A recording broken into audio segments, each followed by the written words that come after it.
Radio Caroline and Radio London came along.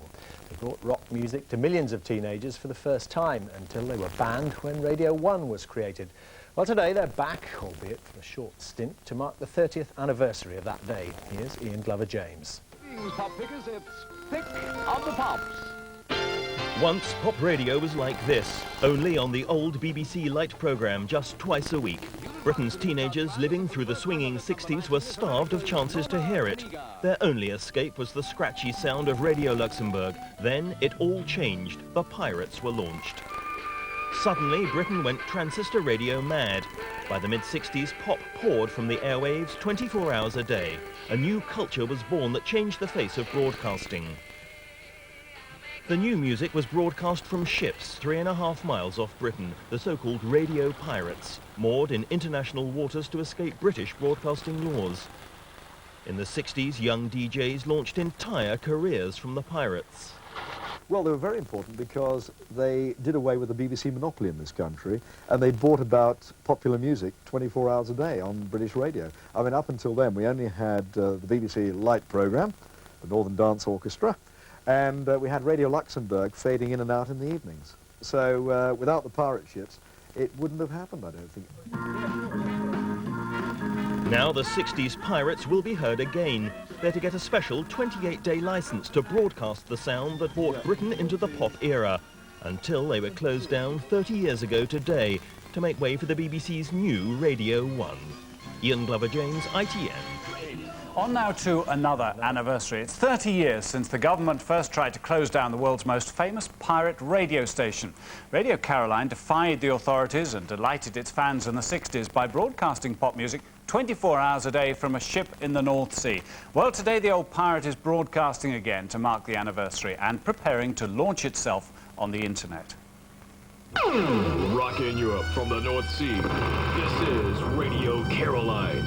In the 1960s, Radio Caroline set the standard for pop music radio.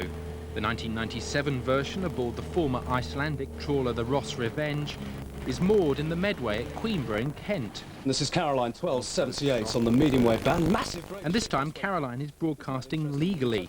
It's been granted a special licence to celebrate the 30th anniversary of the 1967 Marine Offences Broadcasting Act.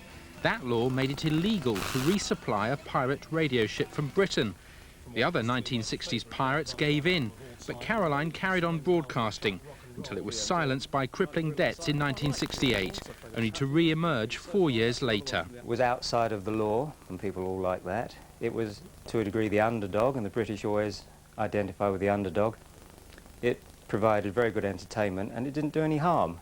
And, of course, there was the adventure of being on a ship in the middle of the ocean. So it has all these elements of adventure, which people like.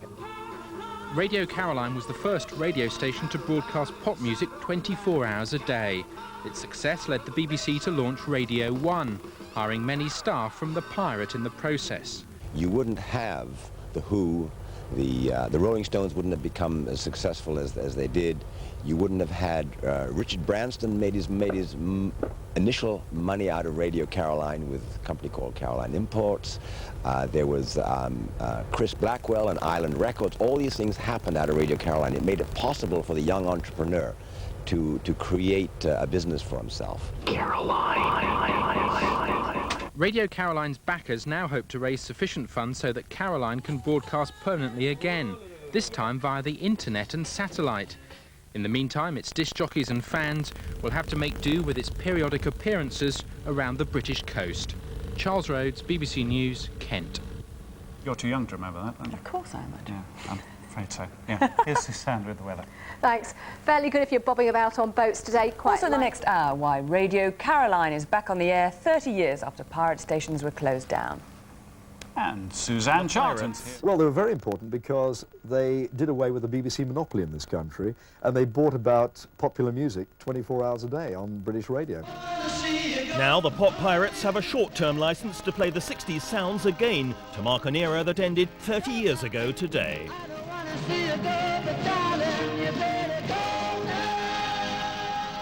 Ian Glover-James, ITN.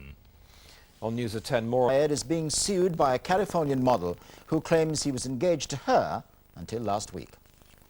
And finally, two of the radio stations which introduced a whole generation of 40 and 50-somethings to popular music are back on the air for a month. Ian Glover James went down memory lane. Radio Caroline, 12:78 AM. It's 26 minutes after 3. This is Rob Harrison. Yes, it's that Radio Caroline, the pirate pop ship of the 1960s, granted a temporary licence again to mark 30 years since the pirate broadcasters were closed down. Keith Skews was one of the young DJs on the Pirates in the 1960s. And a very good Thursday evening to you from yours truly, Cardboard Shoes Keith Skews. Tonight he recalled the Pirates' importance. Teenagers and youngsters were not being looked after musically, so the Pirates were set up, and there was a need for this kind of radio. They were pulling in audiences of nearly 20 million. The DJs know the ships started something. Well, they were very important because they did away with the BBC monopoly in this country, and they brought about popular music 24 hours a day on British radio. I mean, up until then, we only had the BBC Light programme, the Northern Dance Orchestra, and we had Radio Luxembourg fading in and out in the evenings. The Pirates gave Britain transistor radio fever, but 30 years ago today, the government closed them down for breaching broadcasting rules. Ian Glover James, News at 10. That's it tonight. We're back tomorrow.